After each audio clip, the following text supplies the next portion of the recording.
ஜெயலலிதா மரணம் தொடர்பாக மத்திய அரசு விசாரித்து உண்மை நிலையை தெளிவுபடுத்த வேண்டும் என்று பன்னீர்செல்வம் கோரிக்கை விடுத்துள்ளார். சென்னையில் தமது இல்லத்தில் திரண்டிருந்த ஆதரவாளர்களிடம் பேசிய பன்னீர்செல்வம் இவ்வாறு கூறினார்.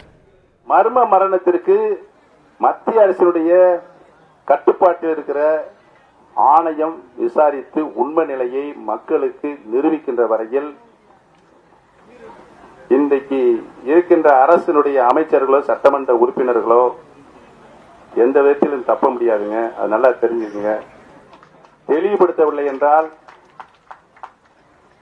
அது மிகப்பெரிய புரட்சியை தமிழகத்தில் எழுச்சி பெறும் என்பதை நான் இந்த நல்ல நேரத்தை தெரிவித்துக் கொள்கின்றேன். இதனுடைய முதல் போராட்டம் தான் இந்த அறப்போராட்டம், தர்மயுத்தம், உண்ணாவிரதம். இந்த உண்ணாவிரதம் இதுவரை இந்திய அளவில் நடைபெறாத மாபெரும் உண்ணாவிரதமாக வெற்றிகரமாக நடைபெறும் என்பதுதான் நம்முடைய இலக்கு.